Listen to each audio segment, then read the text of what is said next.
Halo Sobat PS semua, balik lagi nih bersama aku Kintan. Kali ini aku akan membahas mengenai sakralitas dalam ibadah virtual.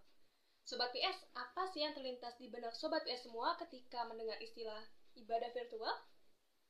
Ibadah virtual itu dapat diartikan sebagai prosesi ibadah yang difasilitasi oleh media-media virtual. Nah, kayak gambar yang satu ini nih Sobat PS, bisa lihat kan? Itu adalah prosesi ibadah misa online menggunakan aplikasi teleconference. Kalau misalkan teman-teman semua yang masih sekolah atau kuliah pasti udah gak asing nih sama aplikasi Zoom, ya kan? Nah, ini juga ada nih ibadah yang menggunakan fasilitas aplikasi Zoom. Selain itu juga ada nih satu lagi, ini perayaan Hari Waisak yang menggunakan aplikasi YouTube dengan metode live streaming atau penyiaran secara langsung. Wah, sekarang teknologi-teknologi informasi sudah bisa memfasilitasi ibadah-ibadah virtual ya Sobat PS.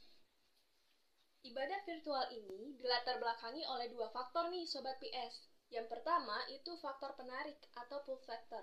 Ini disebabkan adanya perkembangan teknologi informasi yang semakin canggih dan maju, sehingga kegiatan beribadah ini difasilitasi oleh teknologi tersebut. Yang kedua, ada faktor pendorong, yaitu pandemi COVID-19. Nah, ketika adanya pandemi COVID-19, teman-teman juga merasakan nih, pemerintah mengeluarkan kebijakan untuk social distancing atau physical distancing, sehingga kita terbatas untuk melakukan kegiatan-kegiatan yang sifatnya kolektif.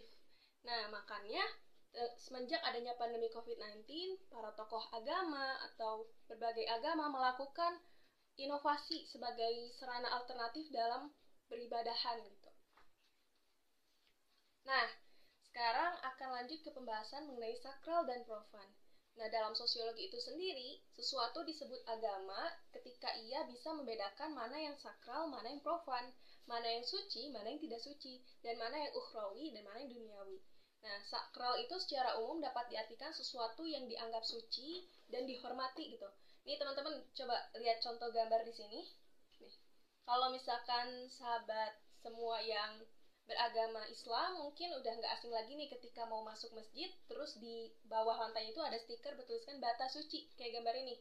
Nah, itu tuh sebagai bentuk pensakralan daerah masjid gitu. Ketika kita mau masuk masjid, kita nggak boleh pakai alas kaki, karena mungkin takutnya ada najis ataupun kotoran yang bisa mengotori gitu tempat ibadah kayak gitu. Ini salah satu bentuk sakral nih teman-teman. Nah, yang kedua itu ada pendapat dari tokoh biar kita makin paham.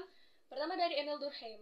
Jadi kalau menurut Emil Durkheim, sakral itu sebenarnya dikonstruksi oleh masyarakat. Masyarakat yang membentuk sesuatu itu bisa disebut sebagai hal yang sakral gitu. Nah, tapi ada lagi pendapat yang lain dari Mircea Eliade. Menurut Eliade, suatu yang sakral itu sebenarnya bukan dikonstruk atau dibentuk oleh orang-orang, tapi benda atau barang tersebut yang memang memancarkan kesakralannya sendiri gitu, sehingga dia disebut sebagai benda yang sakral. Misalkan ada batu yang dianggap batu sakral, batu yang suci, itu sebenarnya bukan karena masyarakat menganggap itu sakral, tapi emang batu tersebut memancarkan kesuciannya dengan sendirinya. Oke nih Sobat PS semua, biar makin mudah kita langsung aja ke studi kasus ya. Nah, kali ini aku akan angkat satu studi kasus mengenai ibadah virtual, yaitu sholat Jumat virtual. Nah, mungkin Sobat PS semua merasa asing ya, atau bahkan berpikir, emang ada ya sholat Jumat secara virtual? Ternyata ada loh teman-teman. Nah, awalnya tuh sholat secara virtual itu bukan sholat Jumat, tapi sholat Idul Adha. Nah, pertama kali diinisiasi oleh Profesor Wawan Gunawan Abdul Wahid, yaitu seorang dosen dari Fakultas Syariah dan Hukum di UN Sunan Kalijaga, Yogyakarta. Nah, kenapa sih bisa ada sholat Jumat secara virtual? Nah, awalnya karena tadi ada pandemi COVID-19. Nah, pemerintah menetapkan kebijakan tidak bisa sholat berjamaah di masjid seperti biasanya, makanya muncullah itu sholat Jumat secara virtual menggunakan aplikasi teleconference kayak gambar satu ini nih. Nah, ini mereka lagi melaksanakan sholat Jumat secara virtual. Lalu bagaimana sih proses sholat Jumat secara virtual itu? Nah, secara umum sebenarnya sama aja seperti sholat Jumat ketika di masjid gitu ya, secara langsung, secara fisik. Tapi perbedaannya mungkin diawali dengan disebarnya undangan melalui grup WhatsApp jamaah sholat Jumat virtual. Dan uniknya nih Sobat ya semua, dalam undangan itu diawali dengan penghormatan kepada ibu atau perempuan. Yang terhormat para ibu dan bapak, saudara dan saudari, kami turut mengundang untuk mengikuti sholat Jumat secara virtual. Nah, lalu setelah itu diberitahukan siapa imamnya, khotibnya, lalu akan membahas materi mengenai apa di khutbahnya itu, kayak gitu, beserta link Zoom di bawahnya. Nah, setelah itu, untuk pelaksanaan sholat Jumat secara virtual ini sama seperti sholat Jumat biasanya, nanti ada takmir yang memimpin, lalu ada azan dulu, dan dilanjutkan dengan khutbah. Setelah itu, sholat Jumat seperti biasanya, dan terakhir nih yang membedakan, ada sesi diskusi di mana para jamaah bisa bertanya kepada khotibnya, baik itu mengenai materi yang telah disampaikan, ataupun mengenai apapun yang berkaitan dengan keislaman. Para jamaah bisa bertanya melalui kolom chat, ataupun membuka mic-nya, bertanya secara langsung, seperti itu. Nah, yang unik lagi dari sholat Jumat secara virtual ini, selain memang terbuka untuk perempuan atau akhwat, yang mana mungkin secara general atau umum di Indonesia itu jarang ya perempuan ikut sholat Jumat. Tapi di sholat Jumat virtual ini tuh terbuka untuk para perempuan. Nah, terus juga bagi orang-orang yang sakit atau yang memiliki keterbatasan untuk bisa pergi langsung ke masjid secara fisik. Makanya mereka terbantu dengan adanya sholat Jumat secara virtual ini. Nah, lalu bagaimana sih pengalaman sakral itu bisa dibentuk pada sholat Jumat secara virtual? Nah, pengalaman sakral ini dibentuk oleh 3 hal nih, Sobat Bias.